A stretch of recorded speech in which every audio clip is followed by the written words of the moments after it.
This is the best of VOCM Open Line. We've got a few lines lit up here, and we're going to go to line 4 where we have Tom. Tom, welcome to Open Line. Welcome back to Open Line, Tom.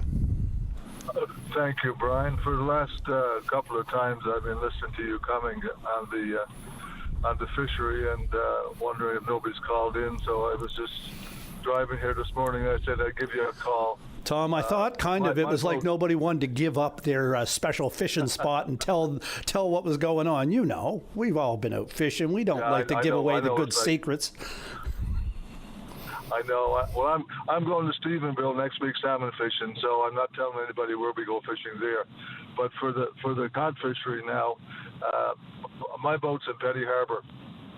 I leave it there for the season because I have a very good friend that allows me to park at any stage. And I've been fishing out of Petty Harbour now probably 15 years, and it takes us maybe 10 minutes to catch our 15 fish for the three of us when we go out. They're all big. They're very, very plentiful. Just drop your line, pull up, drop your line and pull them up. So lots and lots of cod. I don't know what they're experiencing in other areas of the province, but certainly Petty Harbour, there's lots of fish. Yeah, and that's good to hear, of course, because that bodes well for the expansion and letting people go out more often and so forth. And Tom, how many times would you go out for fish? We normally will go out in the morning, and myself and my friend go out in the morning, and then in the afternoons, you usually will get somebody. A family member, or as it was the case a couple of days ago, a gentleman from Vancouver who was visiting the province and who had never, ever even seen a cod before, and prior to this trip had never even been east of Alberta, and who met my son at his bar, and he said, well, my grandfather goes fishing, maybe he'll take you out. So I took him out, and he had the time of his life. So normally in the mornings I go out for myself, and then the occasional afternoon we'll bring tourists or people that get out to catch a cod. Yeah, and Tom, the weather's been exceptionally good over the first few days of the fishery on this part of the province, hasn't it? It has been. It's been, on one occasion we had to come in because it was windy, and when we went out with the gentleman from Vancouver, it was also windy. But we managed to keep it. But generally in the mornings, since the fishery opened, it's been very calm and very good. And it's just my wife and I and my son, and it's now just a few days into the fishery, and we have all the fish that we need for the year. So every time I go out from now on, it'll be to catch fish for family and friends, or as I say, tourists who happen to pop into my daughter's or son-in-law's bar, and they tell them about me. So that's basically it. Now, of course, Tom, you're going to get critics that say, you shouldn't be doing that. It should only be like for you, and that's going to put the fishery in trouble again, and that's why we haven't had it opened up all as much as it has been, until this year. What do you think of that? Well, I think that's a false criticism. I don't go catching for myself. I can go out 50 times a day, as long as I'm not catching any more than my 5 fish. So when I go out with somebody else, I don't go fishing for myself. If I go out with 2 or 3 people, then the 2 or 3 people catch their fish, and that's perfectly legal. I go out, like I have been out now since Sunday evening, I think we went out, and that was with the gentleman from Vancouver. My neighbor took the fish, and the gentleman from Vancouver who was driving a motorhome took the other part of the fish. So I kept none. So anybody wants to criticize me for that, fill their boots.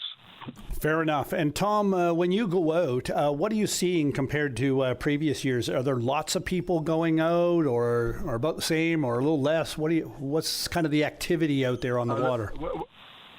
I'm seeing a lot less people in Petty Harbour for some reason, and I judge that by the number of boats that are moored at the floating docks there. I haven't seen as many boats, and then when we get out, we normally only see maybe 2 or 3 boats out there when I go out, whereas in the past I've seen 10, 15 boats, and we generally all fish in the same area there. So I'm seeing not as many people now. I don't go out at 5 o'clock in the morning. I go out maybe 8 o'clock or 9 o'clock, and then 5 o'clock in the evening if I go out a second time with friends or with tourists and things. But I'm not seeing as many people. Yeah, and maybe that's because the urgency of the short time frame and the jammed into the weekends and concerns about the weather is kind of been lifted this year, and people can pick and choose safely when they feel it's right for them to go out or when they're available and so forth. It gives you a lot more options. Do you appreciate the expanded options?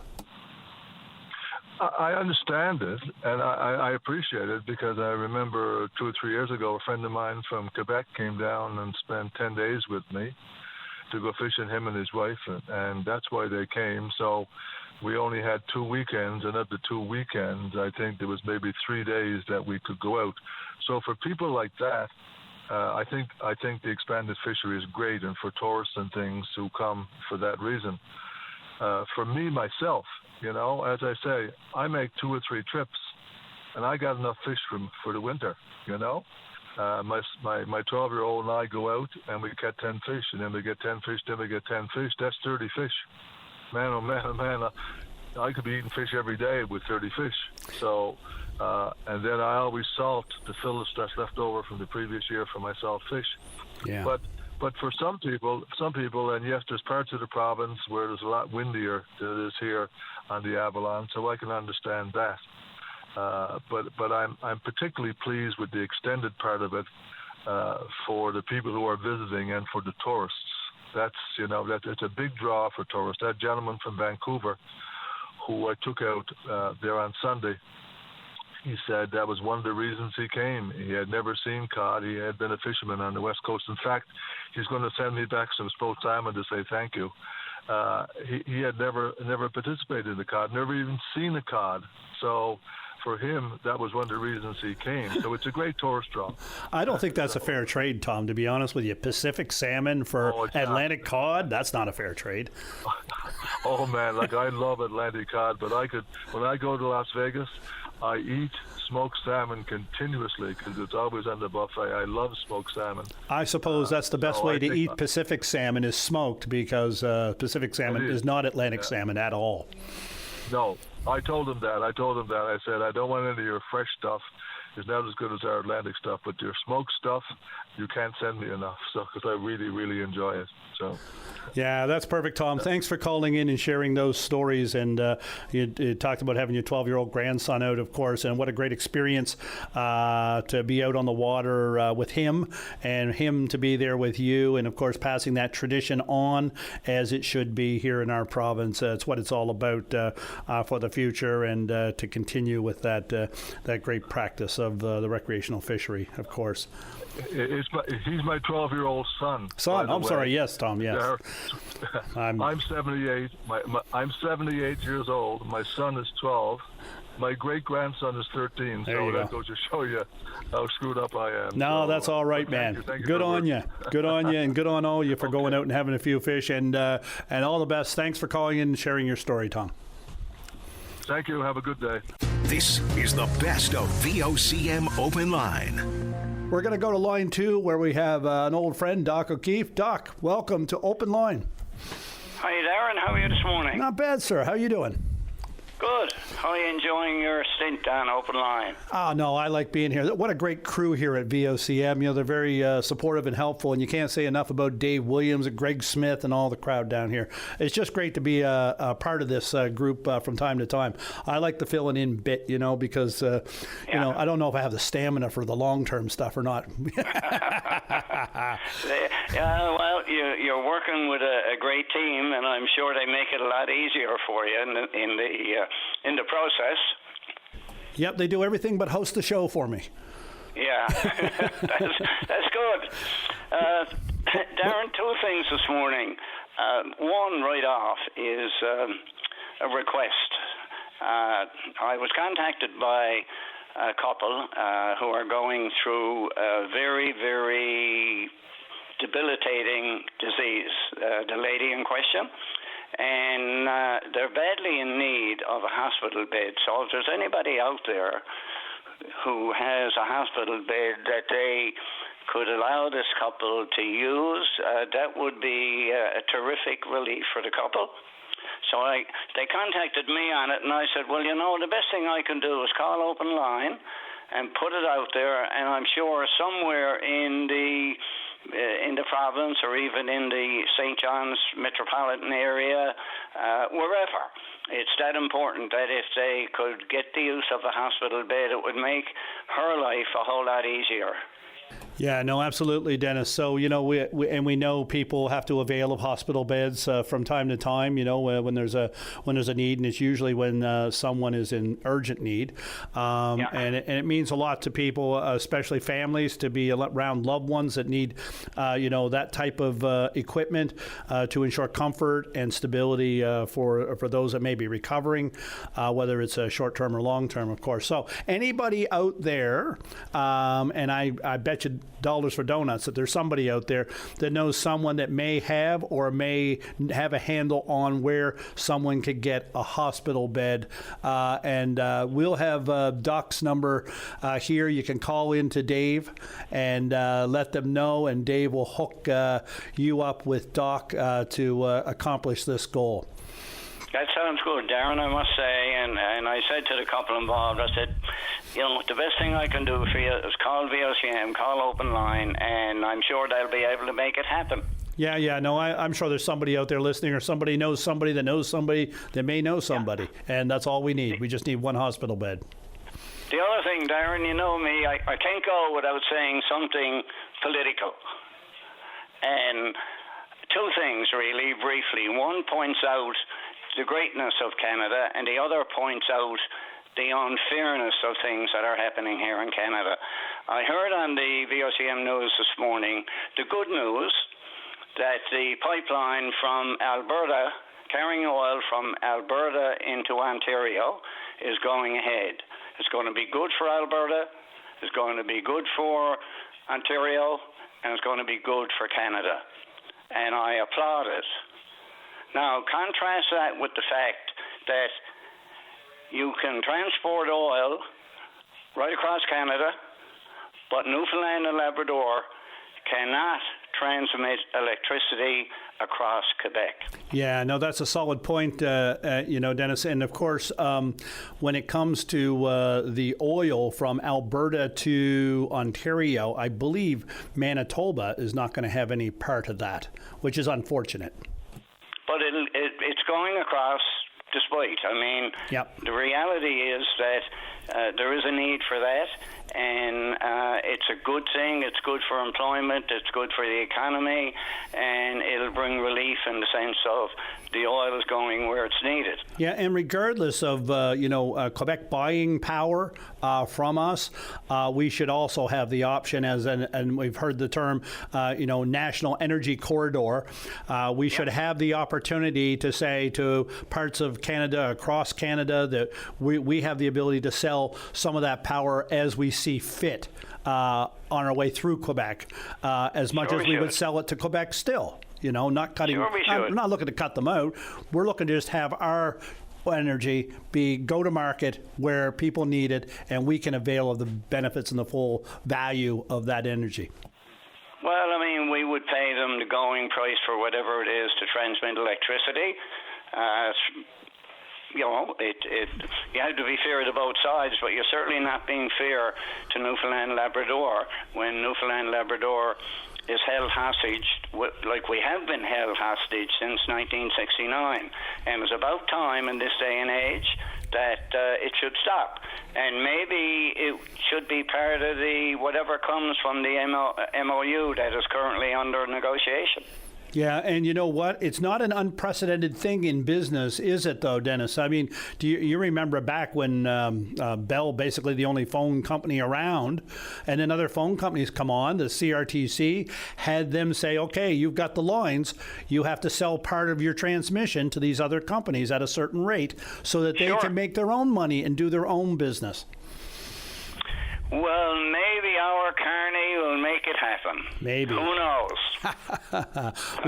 We'll stay tuned on that. But it's a good point, though, isn't it, Dennis? I mean, that's our biggest obstacle is we can only sell to Quebec, which is an absolute unfortunate scenario as it now stands. And you never know, maybe Carney, but maybe part of this new deal will get us a corridor deal. I'm not sure why Quebec or would they ever agree to it, but still, I'd like to see natural gas flowing east to west as well, but we haven't seen that yet either, right? But that's something that we've been cut out of altogether. Well, let's see how our Prime Minister handles that one. Doc, I just want to give you an update. We got you a hospital bed. We had a caller call in just then talking to Dave. Dave is going to hook you up with them. So one bed, beds are us. Have bed, will travel. There you are. I knew VOCM would come through. Guaranteed, all the time. Oh, it's the listeners, man. The listeners are awesome. The people want to help each other, and it's our community, it's our province, and it's how we roll, isn't it? Brings me back to Marshall McLuhan. Are you old enough to remember the Canadian philosopher? Go ahead. Marshall McLuhan. Oh, yes, absolutely. Yeah, the medium is the message. It is indeed, yeah. And so, Dennis, success on the hospital bed.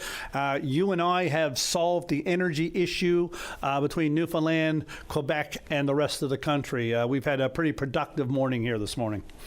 Good stuff. Thanks, Aaron. This is the best of VOCM Open Line. Line 3. Welcome to Open Line.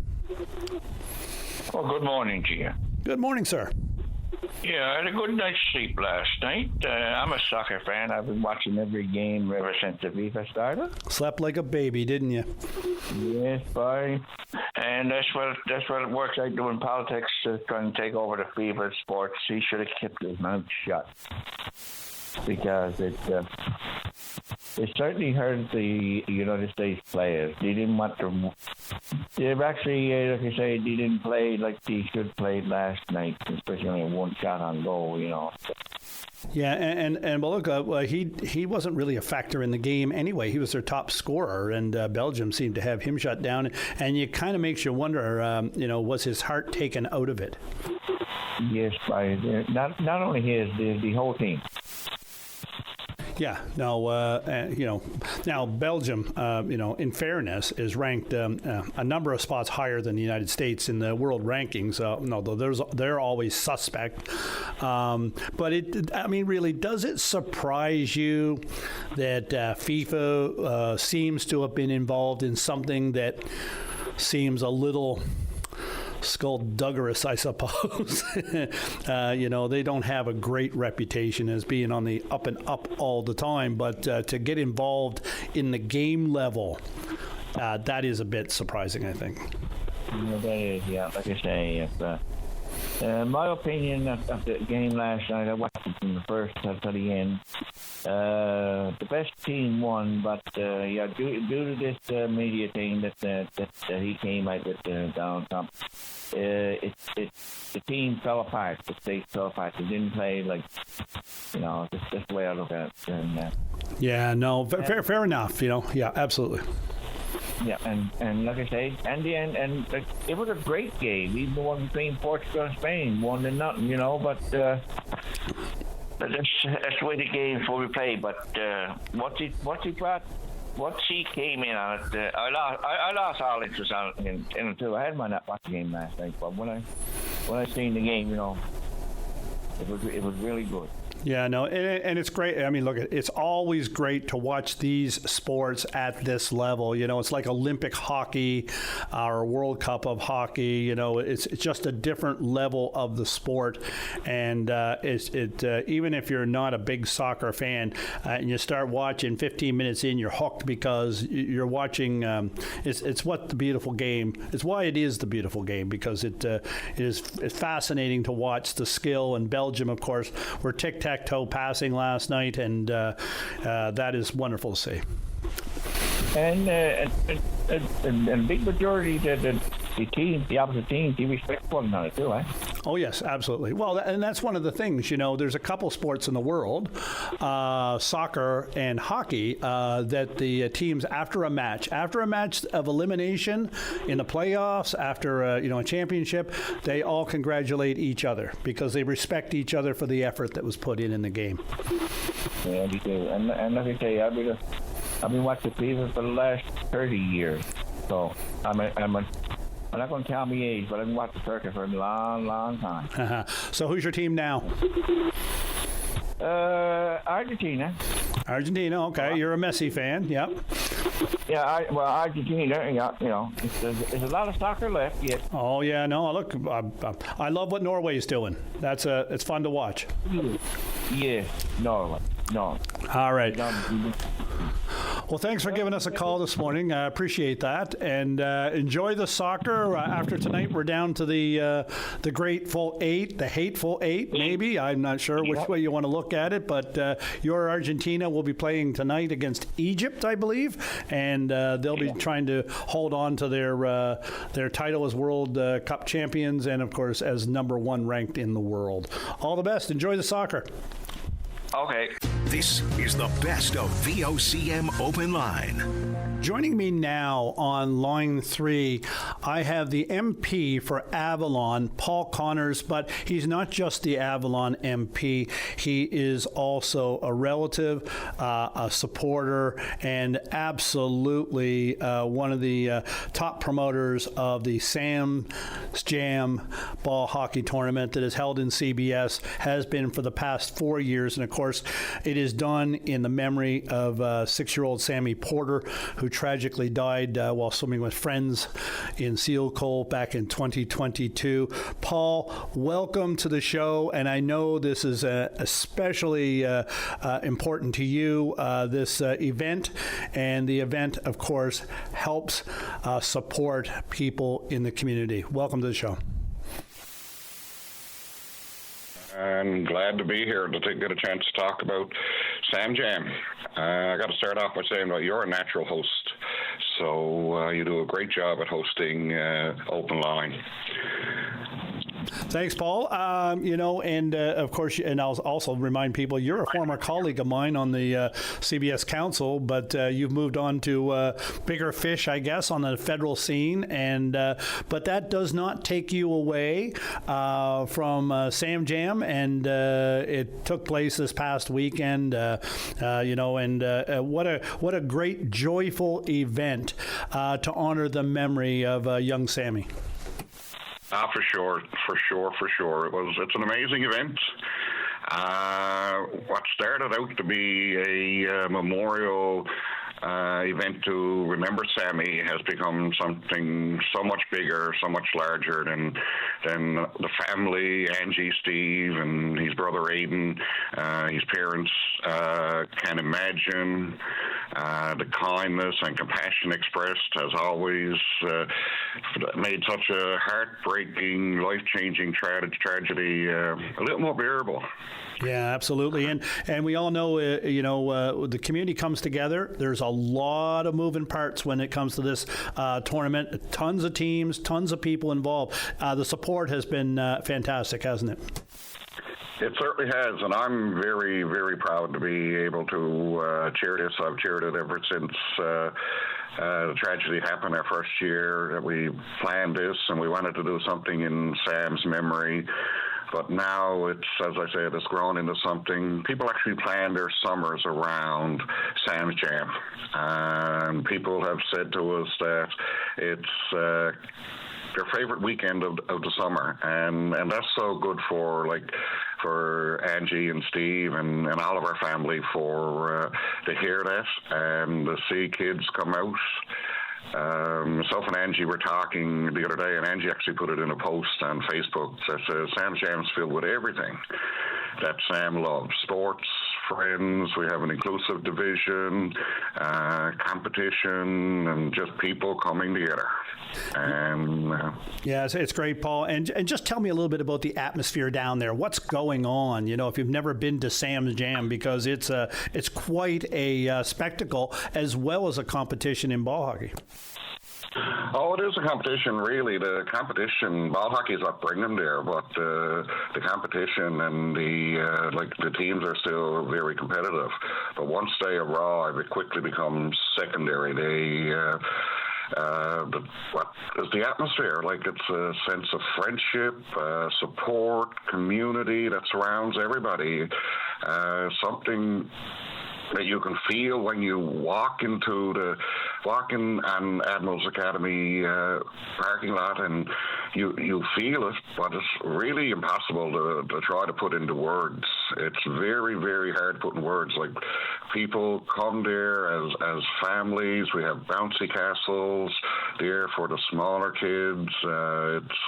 We have people who haven't seen each other for years come there too and are reunited. It's a real community event right now. Yeah, and it's great that it coincides with the soiree as part of that. You know, people expect to see things happening in the community, and it's just one more great addition. Paul, money raised from this and other initiatives, but mainly from this, goes to support Sammy's Climb Higher Foundation. Just tell me a little bit about that and what that supports. So once again, Sammy's Climb Higher Foundation was created in Sammy's memory. It's a non-profit organization, and through a few fundraising events that we do, Sam's Jam is one, and we do the hero game, superhero game through the Conception Bay Blues in the winter. And that goes to help kids access sports, recreational activities, arts, any type of activity that the kids want to participate in, but may otherwise be left out. And it's not income-based or anything like that. We try to help out. There are families out there that are struggling. So, and how this all came about is that it was actually the day that Sammy passed away, and Sammy asked his mom. He said, "Mom, why can't everybody play sports like I can?" And when she explained to him why it happened, he said, "That's not fair." And so the Sammy Climb Higher Foundation was formed based on that inspiration. How it became the Climb Higher Foundation, Sammy was known for climbing. He could climb anything. And he was known that, so we thought it was very fitting to try to help everybody, anyone who's trying to climb higher in life, to have the foundation after his name. No, absolutely. And Paul, folks can go to the website, Sammy's Climb Higher Foundation, if they need a little help. That's what it's there for. And you don't want to see anybody left out of something that they would love to do, just because they may have some sort of financial barrier. Paul, we're just for the last minute now, I'm going to ask you to tell everybody a little bit about Sammy Porter. Sammy was, we always say, like, Sammy was brave. He was an individual, only 6 years old, but like he challenged himself, and he tried to help other kids.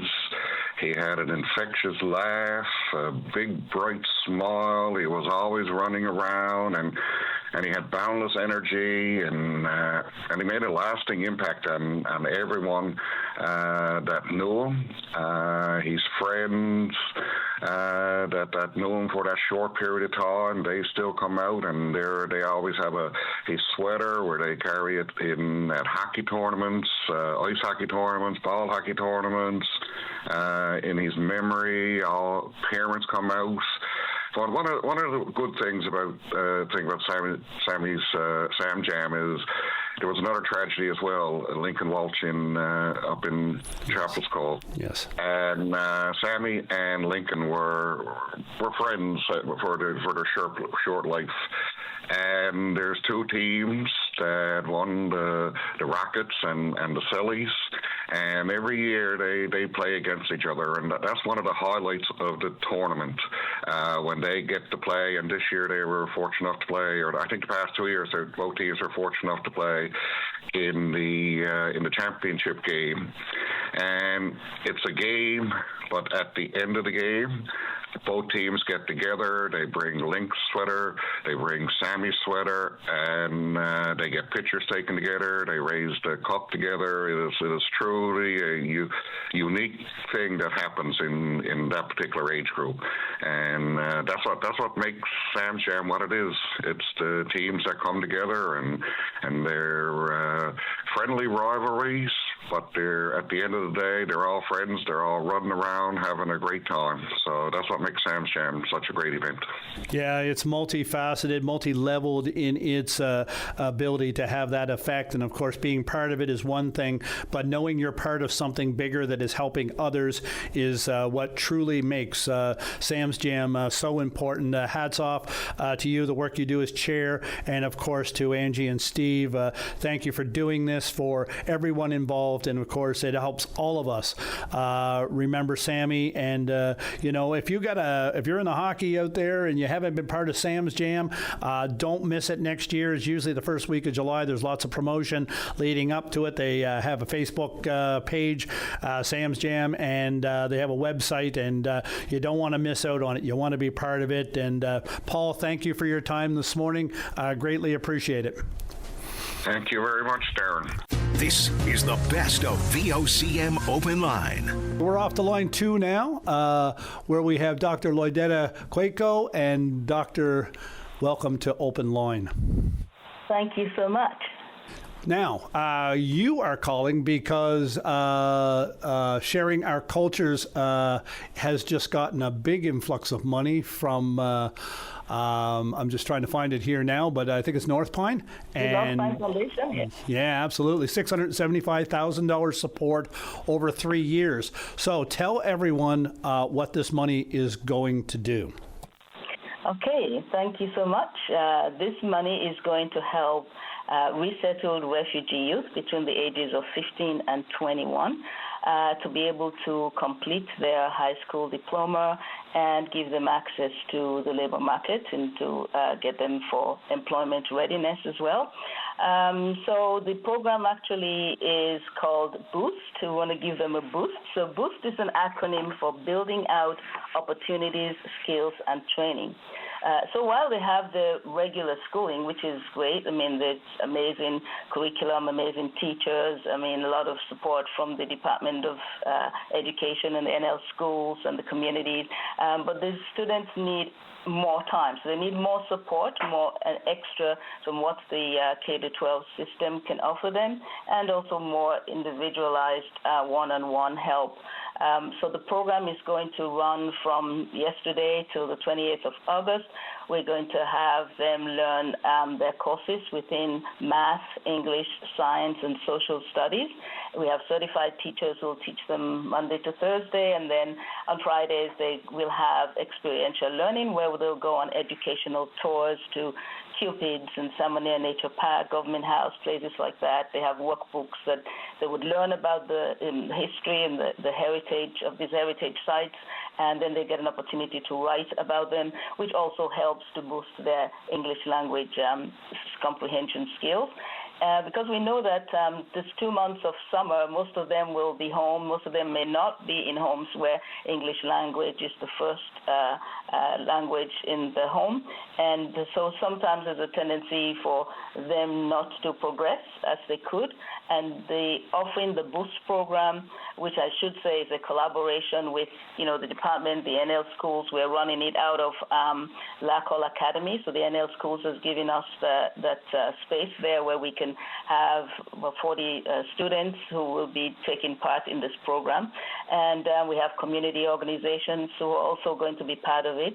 The students will have an opportunity to have presentations. They'll visit the RNC, the Royal Canadian Navy, give them exposure to the different places that they can work or post-secondary education that they can have, help them with internet safety, help them with mental health and wellness, provide for them all the supports that they need to be able to progress. So they would learn their own courses, so it's tailored individually. So each student, if they have completed one level and need to go to 22 or 4 in science or something like that, so we'll prepare them for that. So by the time September comes around and they get moved into that grade, they will be ready to, they'll have the foundation that they need. Yeah, so this is a bridge program that gets them, as they've finished up school now, helps them in September. And I think it's important to point out, of course, these are newcomers or yet refugee youth that are here in the province. And of course,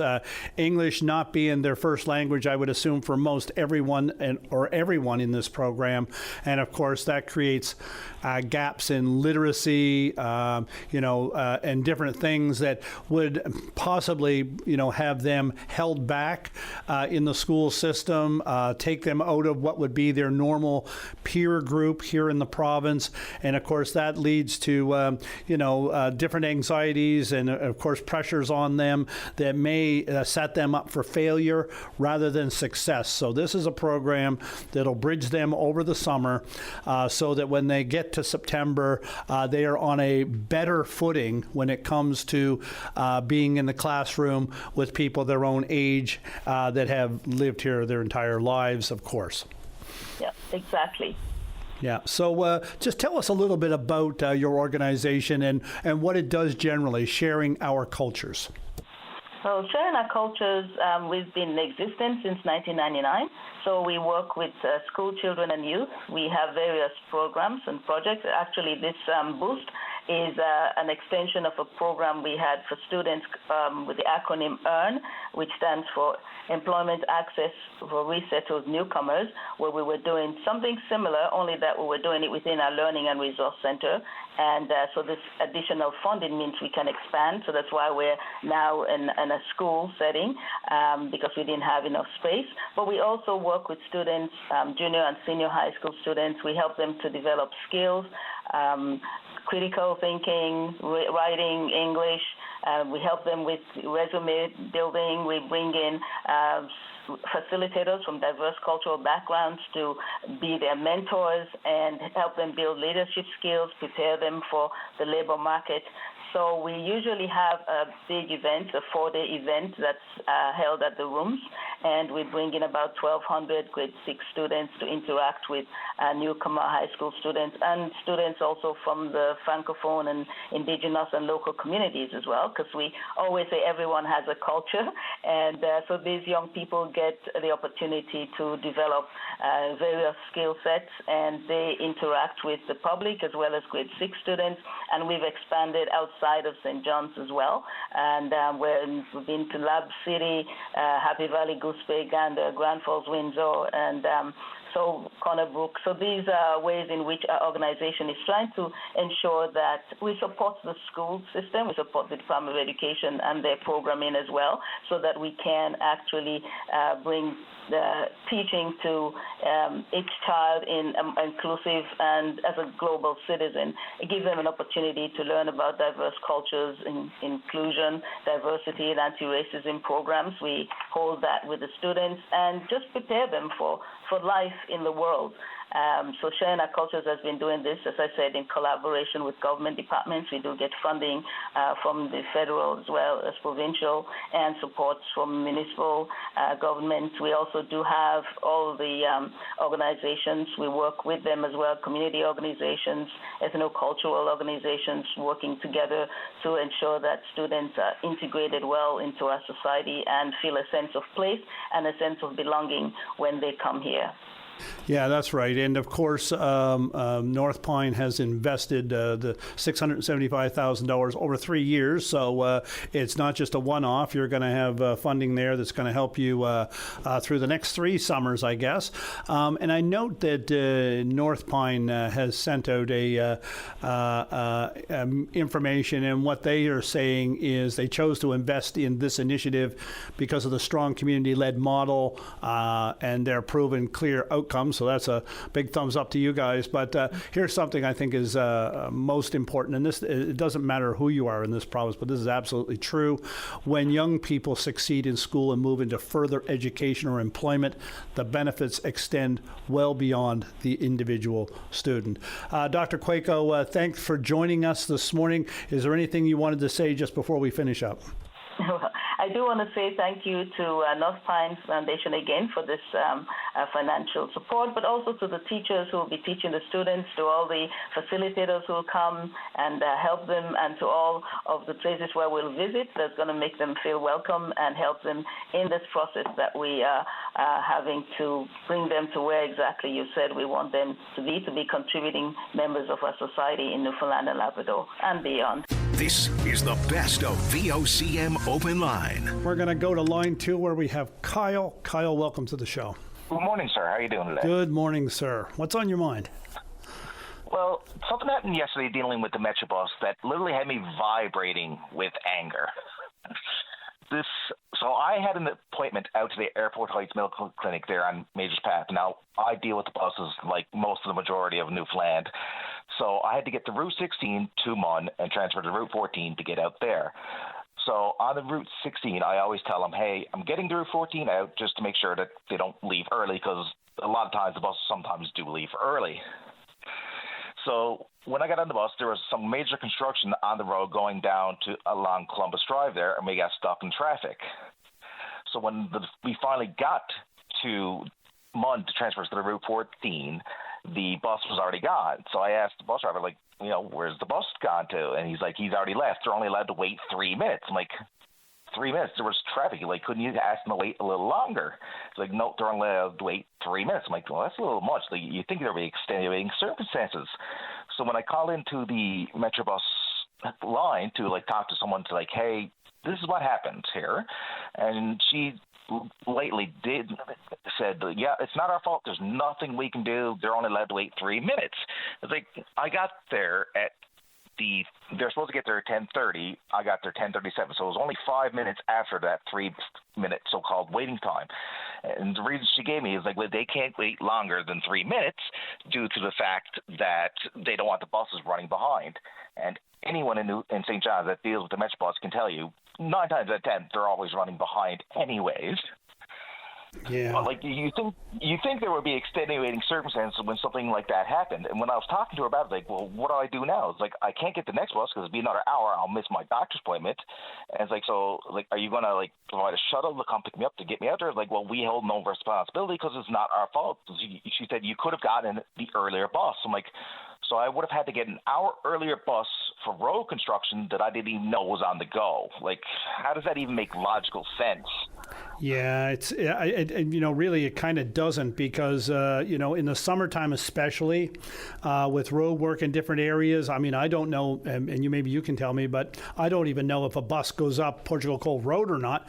But there's a major tie-up up there where they're building a roundabout that would, any bus that would go through something like that on a regular basis would have to know there's a tie-up. The system should know there's a tie-up. It's beyond unfortunate, that there's no leeway in this given real life circumstances that bus drivers encounter through no fault of their own, and buses that are waiting. Of course, they're connected, right? Aren't they connected? I mean, isn't one bus connected to the next bus connected to the next bus? That's how we use the slips, and that's the whole point of the system, exactly. Right, connected. And one bus driver can tell the next bus driver, look, if you're not full, right, give us a couple of minutes. You'd think that would be possible. It's odd that it's not possible. Maybe wait longer than 3 minutes. Yeah, maybe somebody from Metrobus can give us a call, or maybe the newsroom can reach out and just see, why there's no room for a bit of leeway when it comes to construction season and possibilities that end up like this. Yes, I know you could always get the earlier bus. It's a little different though to say to you, take a bus an hour earlier or half an hour earlier than it is to say to me, who is going to get out, I know there's construction on the road, leave 10 minutes earlier to drive to work. It's a different system. You're completely dependent. So I end up having to I can go some other way if I want to. Which cost me $22 that I didn't need to spend. I took a $22 cab ride for a $50 bus ride, right? So it's money I didn't need to spend.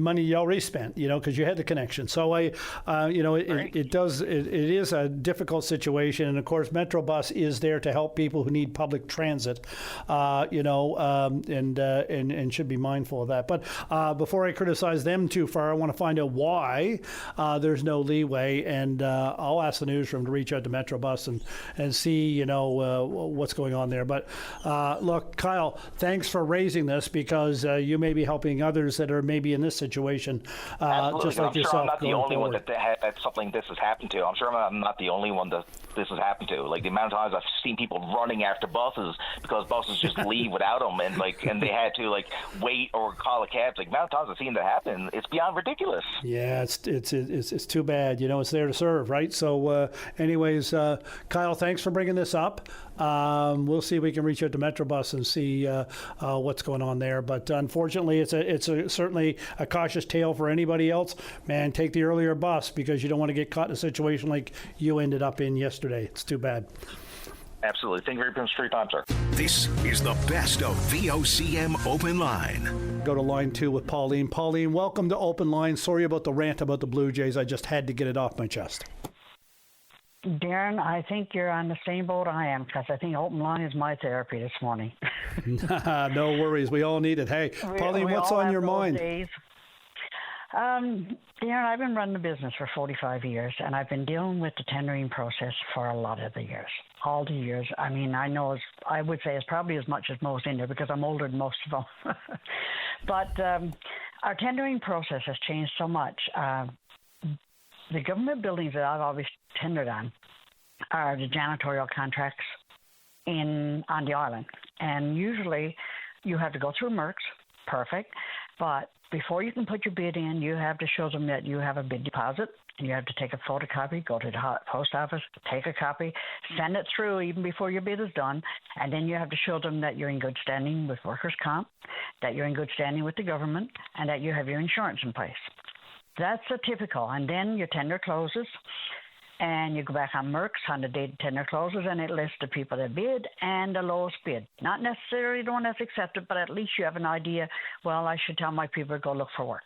That all sounds pretty normal and pretty straightforward. That's right. Exactly.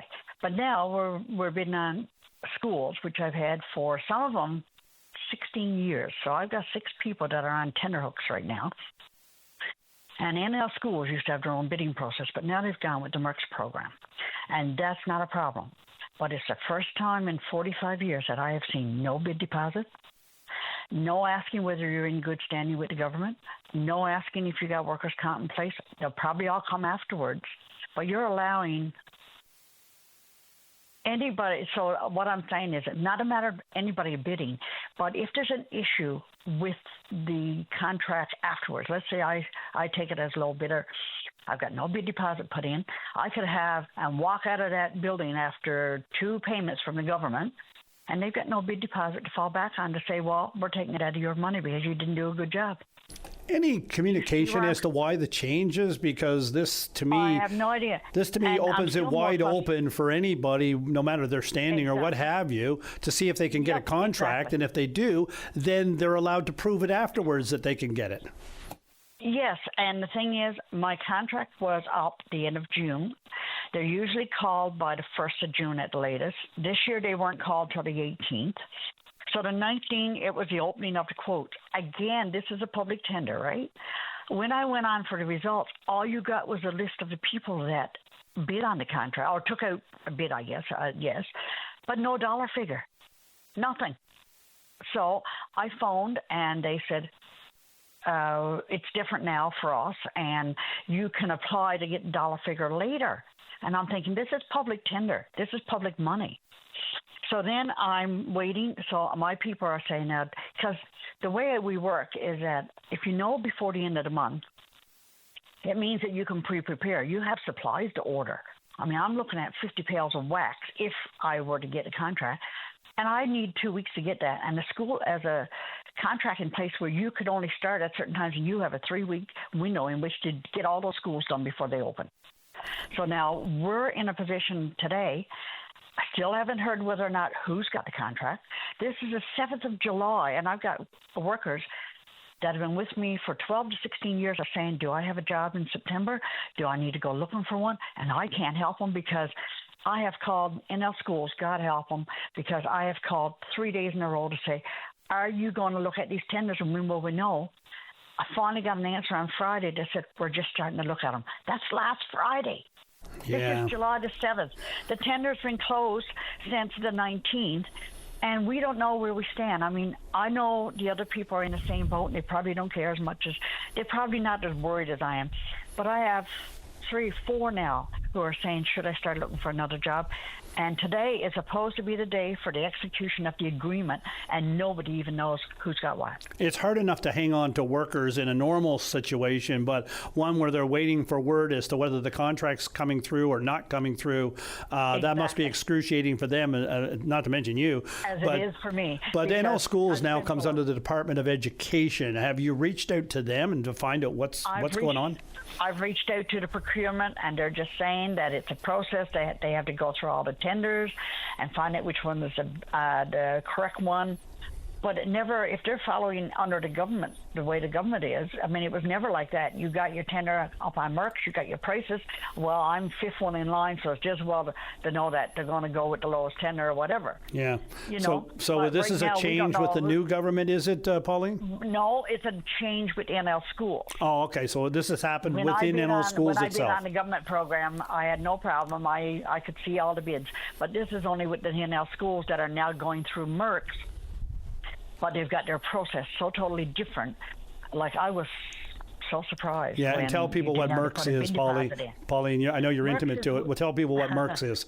Merck's is where you have to go for you see what bids are up that the government has up on tender, and then you go into your tender and you have to place your bid on Merck's, which is a government website that the government has set up to. You put in your bids on that, and that's where you get your results. Everything is just a website. But did they give you any indication as to how long it was going to take them to go through the bids so that you would know and your staff would know? I have the timetable here. It says submission deadline was the 18th, opening of quotes 19th, a technical evaluation not till the 29th, and it says the execution of agreement on July 7th. That's today. That's today. And nobody even knows. And yesterday, and they told you on Friday, they just started looking at it. They told me on Friday they only started looking at it, and we're going to start looking at it now at noon. Yeah, see, those are technical documents that have to be reviewed, properly, so they can't be done in a day, and I'm assuming that nobody worked over the weekend to do them. That's right. So, and here we are Tuesday. Understand that. Yeah. I understand that process. But if they had put out the tender, the dollar figure, then I could have said to these people, okay, I'm number 9th in the listing. There's not much chance of us getting them. Start looking for another job. Yeah, that's at least then they would have had a chance. Right now, it's going to be bang, you're gone, or yes, you are, but we still don't know, and it's like being held. I don't know. It's very frustrating. Yeah, no, I can imagine. Pauline, when you hear, when you find out, give us a call back. Let us know how it went, if it's changed at all. But it doesn't sound like you're going to hear. They may go hard and fast at it this week and get it done right quick. But it usually takes a little time, and it depends on how many people applied, right? How many people bid? Well, right now I have the list. There's 1, 2, 3, 4, 5, 6, 7. There's 9 bidders that took out the documents. Yeah. But now whether or not they bid is something else. Yeah. And the thing is, for me, it's a timeline, I guess, for me, because I'm so used to, by now, I'll tell you why it's such a timeline. Because NL Schools themselves don't contract out a lot of schools. There's only 6 that are contracted out. So when they're ordering wax and stripper for the summer, they're ordering it in hundreds of pails. And the last time we were late getting it, I had trouble getting it because everything was gone to the schools. So I have to go and start searching for wax or stripper. I might have to go to Nova Scotia for that. Yeah, that's because of amazing. What you've already got on. Yeah, and because and it's going to cost you more, and it's going to cut into your Yep. Yeah, and you have a tight profit margin, I'm sure. Yeah, and the tender's already gone into what you had expected to pay, so you can't change that, but it might mean a whole lot of change time it gets here, then we have to deliver it to the schools, which are all over Central. Yeah, that's right. Yeah. And then they have to do the actual work. So it's frustrating. But I said, today you're my therapy. So Pauline, other years, when would this have all been done? Before the middle of June. Before the middle of June. So we're basically a month down the road almost. Okay. Yeah. Well, Pauline, thanks for calling and raising this. It may affect others, and there may be other people out there that are finding the same situation or may have some sort of an answer. But they got to review those bids. And like you said, 9 took them out, but nine may not have bid, but we'll see. But see, the thing is, Darren, if they had put in that you had to have your okay from the workers' comp, you're okay, a lot of that would have taken the people that weren't applicable out if they'd asked for that first. Yeah. Okay. Well, Pauline, I'm past the break now, but thanks for raising this. All the best, and I hope you hear very soon on this. Yeah, and you have a great week. This is the best of VOCM Open Line. And we're going to go to line 4, where we have Elizabeth Panashaway, an Innu elder, and wants to talk about the Innu exhibit and her concern with the way it's been handled. Elizabeth, welcome to Open Line. I just want to talk about a long time, man. Only I'm worried about English, that's all. I was going to talk about the government said about Innu. Did I say right? 3,000?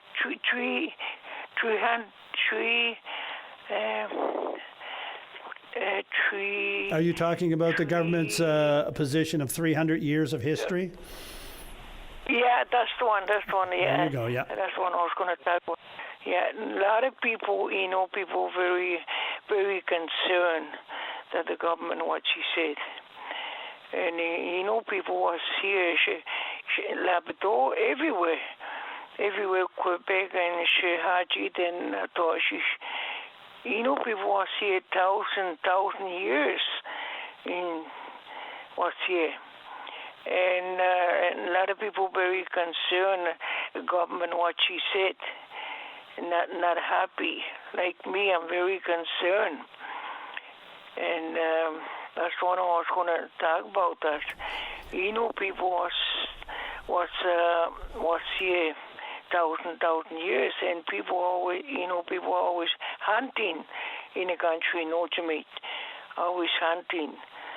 And it's not only my parents. I remember when I was young. People always stay in the country, hunting.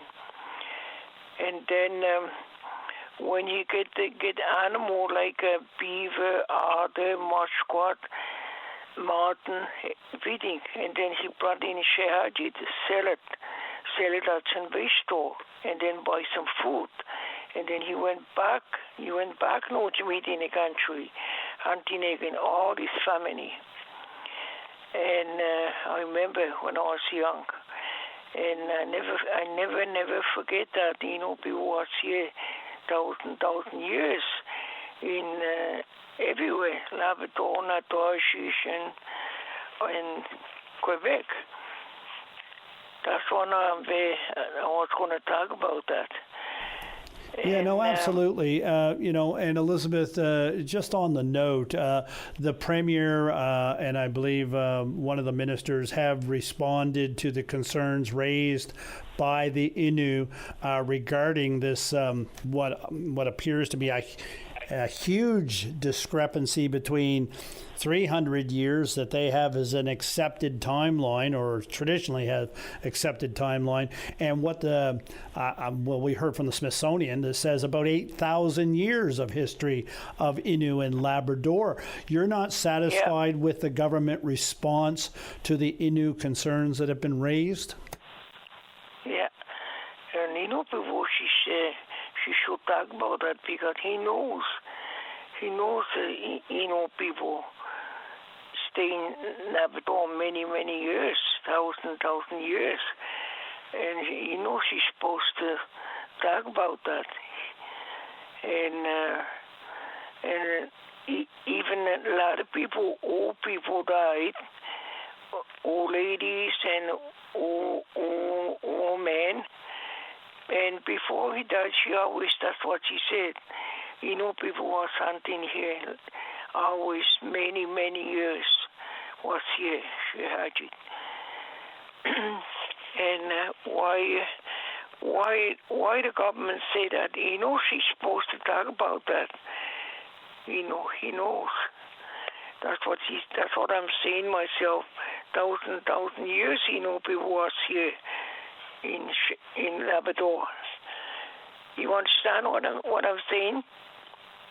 No, absolutely. And I think that everyone understands that the Innu contend, and not just the Innu, but others and scholars contend that the Innu have been in the Labrador area for a few thousand years, and that seems to be accepted. Why the government's timelines traditionally have been different, I'm not sure. I mean, that's something that I understand that they're talking with representatives, and hoping to find some path forward. But I think that we spoke with, I believe it was Simeon Jakopesh last week here on the show, and he indicated that you need to get this sorted before you can do any other relations between the Innu and the government of Newfoundland. It needs to be put to rest, and I'm assuming you agree with that. Yeah. And I don't know what's his name. One of the workers, the government workers, he came here, Goose Bay, and then he came here to talk to the people. And a lot of people talking, young people and old people talking. And the government worker, I don't know what's his name, he listened people what she said. I hope he understand. A lot of people was talking, maybe 2 weeks ago was here, and I think the people they're gonna talk about that again. Get together. Yeah. Yeah, it's best to keep talking, as you know, and I know that through the discussions and understanding needs to be found that coalesces along with the Innu beliefs and the Innu traditions and the government of Newfoundland and Labrador, who are here much shorter period than the Innu were. Yeah. Okay, maybe I'll call you again someday. I don't know when. It's so confused this morning, very confused. No, I know. I'll call you again someday. No, I know. And Elizabeth, thank you for calling. We appreciate your sentiments on this matter, and anyone that wants to call, of course, from Netassnan, and we hope to see something come forward that'll find a resolution for Innu and the government of Newfoundland and Labrador going forward, so that we don't end up in situations where people feel disrespected and marginalized because of differences of opinion and all those opinions have to be based in some sort of factual background, of course. And I think we heard from people from we haven't heard anybody say that is wrong that the Innu have been there 8,000 years. We just have a situation in place that needs to get rectified, and hopefully they'll find some rectification. Elizabeth, thank you for your call. Okay, I'll call you again someday. This is the best of VOCM Open Line. We are going to go to line 5 where I have Merv. Merv, welcome to Open Line. Good morning. Well, good morning, Darren. Hey, that's not a pretty sight. Very unusual, and that's going to take quite a cleanup. Motorists can't catch a break in the province this year, I guess. Hey. You got it. Look, I don't want to use up my good time here, but I'm so glad you had that rant about the Blue Jays. I am so invested in this team and the amount of time that I spend. I don't miss a game, and I just hung off every move they make, and I am so disappointed. I feel so let down. almost betrayed, quite frankly. It's not a good feeling, and I don't need to say much on top of what you've already said. No, it's like a different team, boy. It's just, you have no confidence that the next guy up is going to hit. They like, even when Kirk came back, there's splashes of brilliance among all of them. And the guy we got, Okamoto, seems to be the only consistent guy batting .230. But he hits home runs on a regular basis. He'll probably get 35.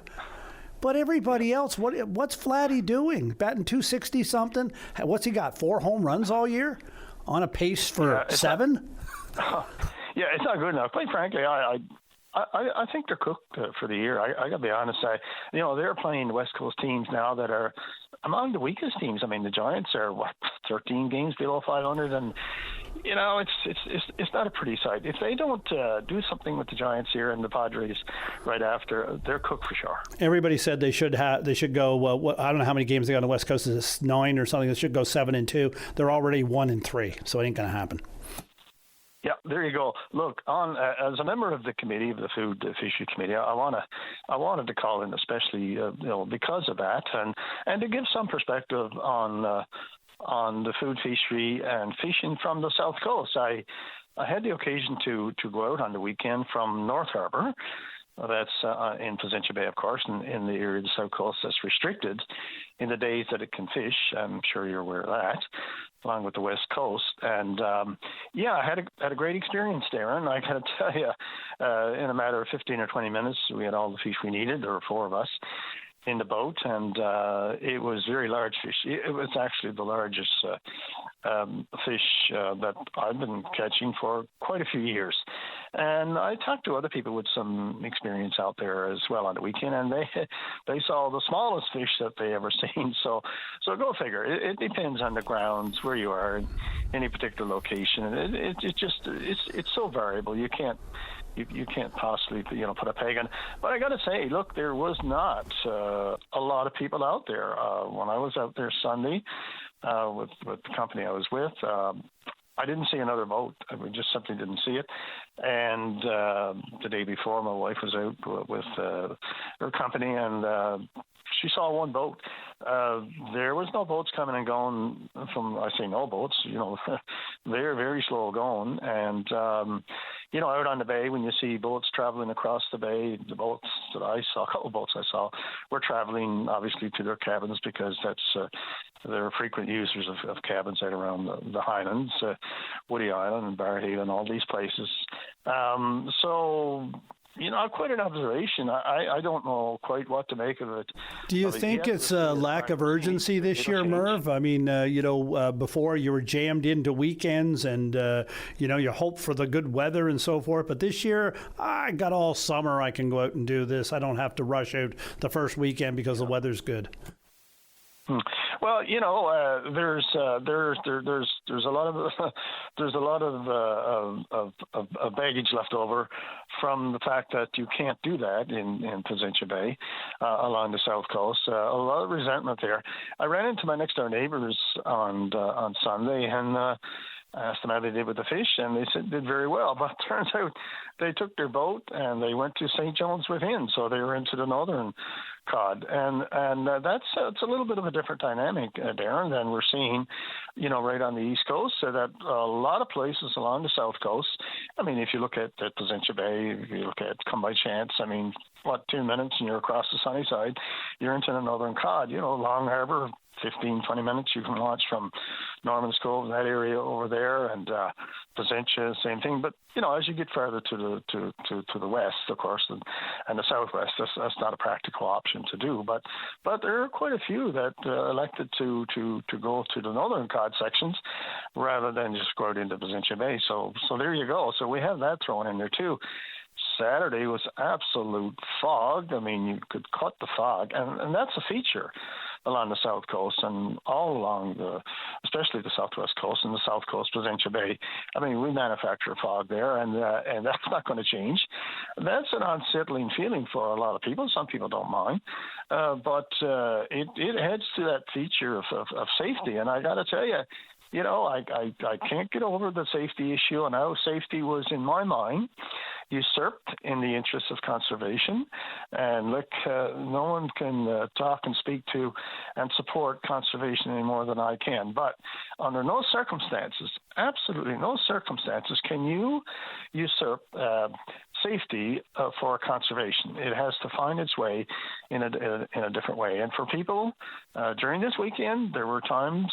Sunday was there was a couple of boats out there, but it wasn't pretty. In the morning, in the afternoon, we got out there, but it was choppy. It wasn't great. It was windy, and so today's left. I don't know what the weather's like here today, but that's it then for the rest of the week. And it's a different playing field, totally different playing field than the East Coast. And I think that's something that people should be aware of. And the fight continues to change it, but I don't see too much happening on that front for the rest of the season. Yeah, no, okay. Well, Murph, thanks for calling in, letting us know. I mean, it'll be interesting to see as the summer goes on how that's going to work out, and and if you got a good fishing spot and you don't mind sharing it with people, and that's all right too. I worry that Tom has told the tale on down there in Petty Harbor, but so maybe if you get down to Petty Harbor the weekend, the place will be full, or later this week, of course, and we're getting some good weather, I think, today, tomorrow, so we'll see what happens with that. Merv, thanks for giving us a call this morning. All the best. You take care. Can I mention safety? Yeah, no, okay. I thought you did. Well, look, so quickly, I want to do this, like wearing life jackets, and making people aware of where you're going, some what we call float plans, sail plans, if you will, to let family or neighbors and so on know where you're going, using communications, alerting devices in case you're in distress and so on. All these things happen, and especially now if you get out there, as I mentioned, we were the only boat that in the location we were in. When there's a lot of boats around, it's a little different. There's safety there, but the idea that you have good communications if something goes wrong when you're out there alone, don't forget that, for God's sake. And I just simply had to mention that, Darren. Thank you. This is the best of VOCM Open Line. Going to line 3 now with Reg. Reg, good morning. Welcome to Open Line. Good morning, Brian. How are you? Now, listen, are you the main man now, or the new kid on the block, as the fellow would say, or what? Well, Reg, I got bad news. Brian's off this week. He's away on vacation. You're left with me. I'm the backup drummer for the band, so I'm just filling in. My name is Darren. If that matters, it Darren, doesn't. I'm sorry. It don't I matter. meant Darren. It don't matter. No. I'm just here filling in for the man. So Reg, and that's okay because I'm here to listen. What's on your mind? Anyway, my son, I'm going to tell you something now, Darren. How do I go about it? I'm stuck for words, and I've been on Open Line ever since Ron Pomfrey, Baz Jameson, and all them fellows. But this construction thing being on the block, I guarantee you, buddy, I don't know. I've been in construction pretty well all my life, a long, long time, a lot of it on the mainland. And yesterday, I'm going to try to make it short because I can go on and on. I left Tim Hortons, I left Airbay to go to Botwood. I left Tim Hortons in Gander at 1 o'clock. I got stuck in traffic there around Appleton. And let me assure you, I can appreciate road work got to be done. I've done it for years and years, especially paving. When it comes to the paving, there's not much you can do about it. I mean, you got rollers, breakdown rollers, you got rubber tar rollers, you got finish rollers, you got shuttle buggies, dump meter spreaders, you got semi-dump trucks, you got tandems, and you name it. There's not much you can do about it. So you got to go around at your convenience, which I understood. Now, after 2 hours, hour and a half, finally got through.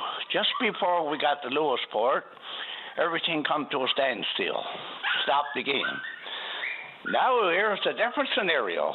They're working on the road, no problem. But they're putting down those big, it looked like to me, about 12 feet at least in diameter, those big culverts. They're somewhere around 20 feet. Now, to erect those, you got heavy equipment. large excavators, and you're probably down a depth of 15, 20 feet. And you're pretty well got half of the road took up. We were stuck there, Darren, 2 hours and a half, or almost 3 hours. Thank God I owned a chip wagon out nearby. Too bad I didn't have a ring tow because I would have made a fortune. But I did have a couple of cases of water up in the back of the truck. I got out and I talked to a lot of people. I mean, the backhoe was 3 to 4 kilometers long, and I'm not exaggerating. I mean, I spoke to tractor-trailer drivers. I talked to RVs. I mean, some of those RVs now, the ones they get on the road now, the big ones, the big RVs, I mean, they're 36, 40 feet long. Now they got the new Freightliners out. They're even larger. And, I mean, it was a total chaos. I mean, I'll tell you right now, after they get finished, and I can appreciate, you know, fighting for them to start to cut the brush for the moose, the accidents, and put up things. I can appreciate that. But I'm going to tell you something right now. There's a lack of planning, lack of conversation, lack of communication somewhere along the line. I wish you people had the news meeting in there yesterday, because it was ludicrous. I'm telling you, I mean, there was people sitting in their cars, walking around, trying to find a place to use the bathroom. I mean, if they're going to do this kind of stuff on our highways, it's pretty well shutting down the highways. Pretty well. And I know life goes on. Construction got to happen. I often wonder why it's not done nighttime. I worked on the 401. I worked on the 400. I worked on the 404. Major highways in Ontario. And a hell of a lot of night work was going on. Why here in Newfoundland? I don't know. Just scared of darkness or whatever. Yeah, I wonder, Reg. Reg, in a small province like this, with not that many companies that are actually, you know, doing the work, if they'd be able to get people to do it at nighttime. I wonder that. I'm not sure anybody's ever answered that question, but we're hearing it more often. But you know, we're hearing it this year more often than before. There is lots of work happening on our roads across the province, which you know is absolutely excellent, needed, and so forth. But for sure. I'm past the break here now, Reg. But I'll finish up by just saying, you know, yes. Is there a better way to communicate to people what's happening out there? Is there a better setup? Like if you're going to have big tie-ups, maybe some more porta potties along the roadways for people to use. Something, right? Yeah, and if I were entrepreneurial enough in some of those areas, I would take a truck out and sell water for $10 a bottle. There you go. Well, but you know what it's like, I'll right? let you go, Brian. If I had a truckload of water yesterday, I'm going to tell you right now. Now, I gave away what I had, which is about 22, 23 bottles. Yeah. I gave it away. I didn't charge. Yeah. But I could have made, I mean, there was people not dying with thirst, but thirsty people. And you know, I gave it away and no charge. But I could have made a good $1 yesterday if I had lots of water, you know, and drinks, cold drinks. Anyway, I wish I had more time, but anyway, it is what it is. Yeah, no, thanks, Reg. Nice talking to you, Darren. This is the best of VOCM Open Line. We're going to go now to line 6 where we have Mike. Mike, good morning. Good morning. Mike. I got an email back from ATIP with Eastern Hills, and it's very disturbing. It took them a year to respond to me, and I asked a question about is it legal for the revenues from the restaurants and tills belong to the government going to a contractor's bank account. So anyway, they came back and said that apparently, according to the contract, it is, but as far as I'm concerned, the contract is illegal. It don't meet the requirements for a contract with government. Okay, Mike, I'm going to ask you to help us out here and explain to us the concern like we know nothing about what you're talking about. No, well, the thing is that in the cafeteria system in the government, there's the money that goes into the tills goes directly into a contractor's bank account. Okay, you're talking about like if somebody has the contract to operate the food area at the hospital, that sort of thing? Yeah, well, if somebody goes in there and buys something at the restaurant, yep, right, that's government owned, that money goes into the contractor's bank account for no reason. Apparently, it goes into that company's bank account. So then I asked the question how much it was, and he said something like $1.2 million a year. But that don't fit because I did this before. It's been ongoing for years. Okay. And like 1 year in the health sciences, it was $6 million. Yeah. So, Mike, let me ask you this then. So, if I operate the cafeteria at the Health Sciences Center as an example, I don't own the Health Sciences Center, but I own the restaurant operation that is in there. I would have a contract with government where I would pay government for the ability to be there? No. It's they've got management by this company there. Just a manager. They don't have a contract as per se to take the money.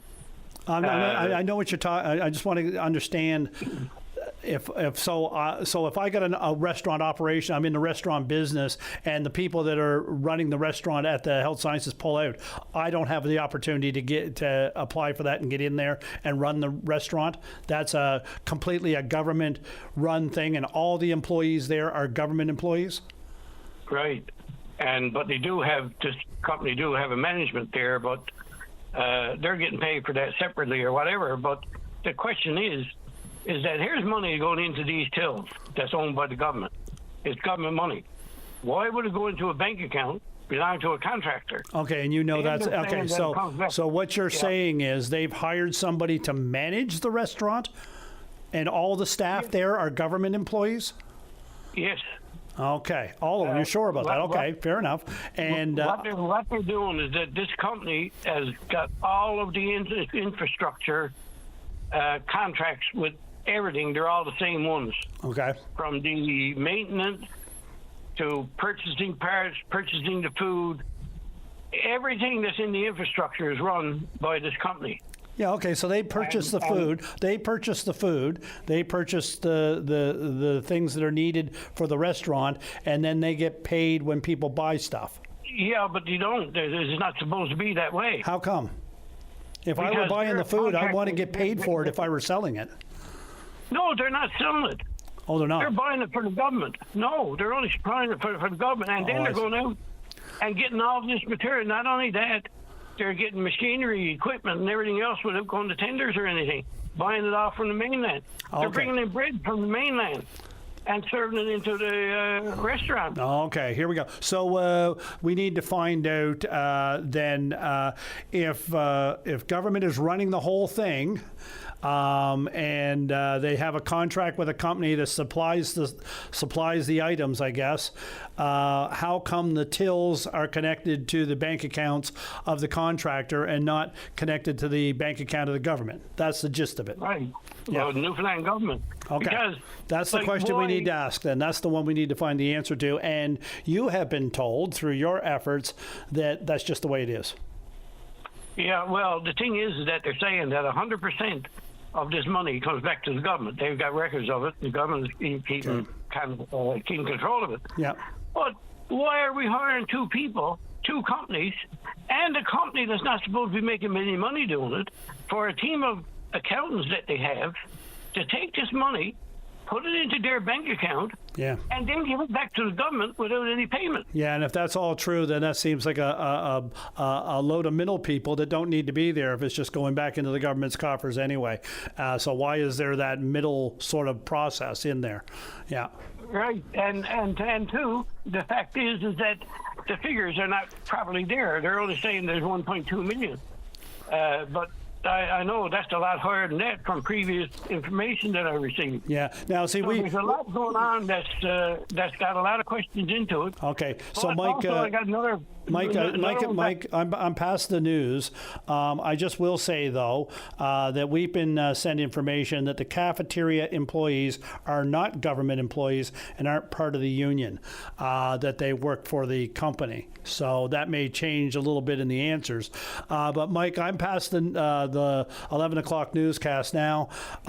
You can call back, give us a call if you find out some more information, and we'll ask a couple of questions and see what we can sort on our end of of it to see if there's an answer from government as to how this actually works. This is the best of VOCM Open Line. Welcome back to Open Line. We're going to go to line 1 with Greg. Greg, welcome to the show. Hello. Hello, can you hear me? I got you there now, Greg. Okay. Yeah, no, Darren, I wanted to call in and just mention something about what I just noticed there on the outer ring there. I guess those blue garbage trucks, I don't know where they come from. I'm not sure if they're Mount Pearl or whatever, but there's bags of garbage coming out of the back of the truck, and it's all over the highway everywhere. I know majority of the garbage that's on the outer ring is from the garbage trucks, but I think that they should be responsible for looking at the dump and making sure that their trucks are empty before they leave. Oh, no, absolutely. It is a responsibility, I'm sure. So is that coming away from the dump, or is it going towards the dump, do you think? Coming away? Yeah, going away. Yeah. And you think it's a blue garbage trucks? I'm sure somebody's listening that knows the blue garbage trucks and will let somebody know. But where is it exactly, the mess that's being made along the road there? Is it? It's right on that overpass, which goes to that new hub there, that health center. Oh yeah, okay, down there, Stavanger Drive area, that area for sure. Okay, yeah, that's coming out of the Robin Hood Bay area. Garbage trucks have lost a bunch of garbage in that area, and drivers should be aware of that and be mindful of it. And of course, I'm sure there's somebody listening that knows who owns the blue garbage trucks, and will let somebody know for sure. And maybe somebody here would give a call out as well. I'm not sure which ones they are. They may be Mount Pearl, they may not be, but Greg, I appreciate your call on this. Yeah, no worries. I just had a second point there, Darren, on that. I know a lot of people, we all do recycling, but we never see no recycling report. You know what I mean? Like, I'd like to know actually where recycling goes, because I've seen some people, some garbage trucks come to work, and they take the cardboard bin, the garbage bin, and they just throw it all in the same truck. Yeah, no, I know, I'm not sure. Now, if that's your work, I'm not sure they hire private people to do that. I know, municipally, they're separately picked up. I'm not sure. But if I'll tell you this much: if recycling is with garbage, it's all going in the garbage. Yeah, exactly. Yeah. Like if you have garbage in a bag of recycling, if you put something in there that's garbage that doesn't meet the recycling standard, that whole bag and possibly that whole load is just going in the garbage. They're not going to sort it, right? There's not people just stood around waiting to see what's in every bag. That's not what happens. Yeah. So. No. Yeah.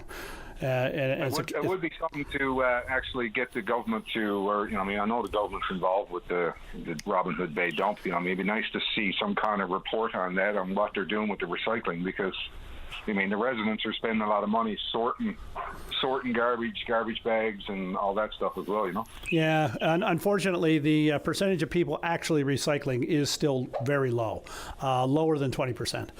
And that's most municipalities on the Northeast Avalon, and I know they got clear bags in some of them, but still that doesn't seem to make much difference. It makes some difference. It's just how much difference, I'm not sure. Greg, thanks for the call. Appreciate both of these bits of information.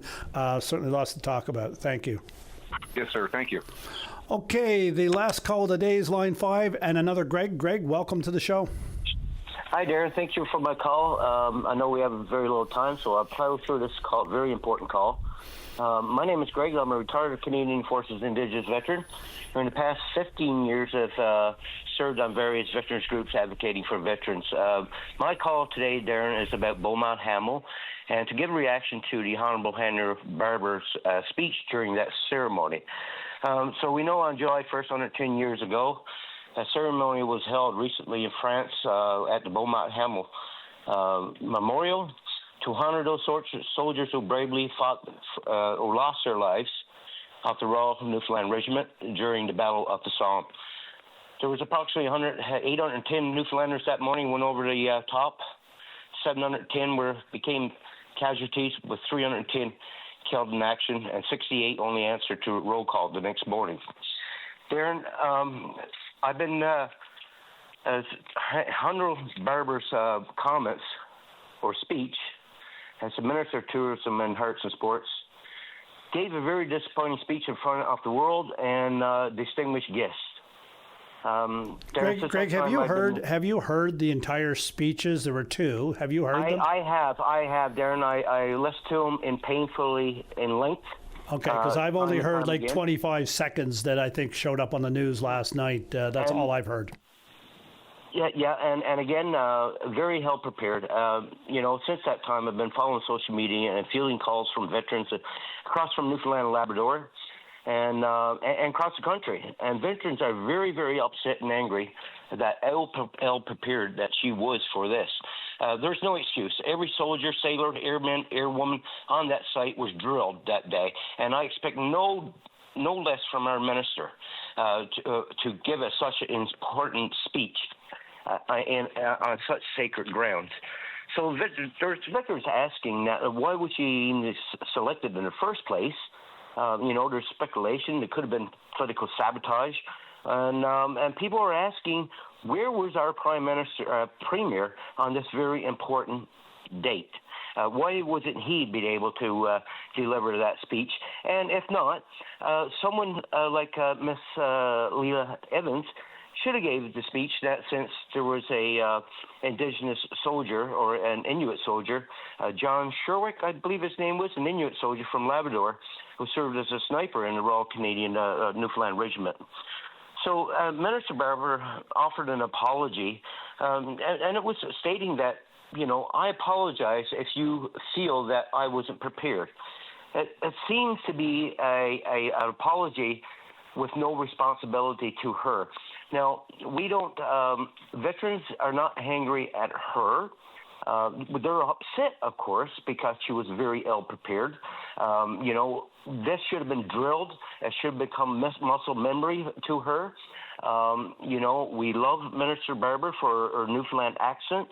That's no problem. I wish all ministers did, actually, because that's great to be a Newfoundlander. But in the eyes of the world, in the eyes of veterans, we expect more from our ministers. We elect our ministers to represent us to the fullest. And this should have been, it's an oversight. I don't blame Minister Barber, one bit. The buck stops at the Premier's desk. It's on his watch. He should have known what he was doing. Maybe Minister Barber can attend some speech camps this year. I don't know. But, it was very, very ill prepared, and veterans are very upset over this. And to give a very little apology for it, the apology needs to come from the Premier himself, saying, I'm sorry, I should have done better in selecting a representative on this important date and this important time.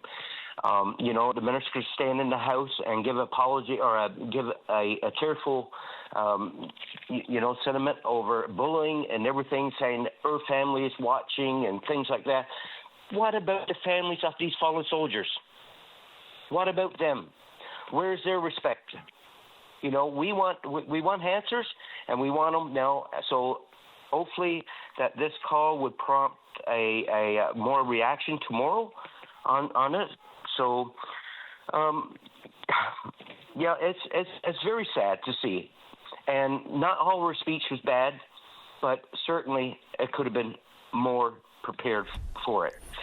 That's a long flight to France.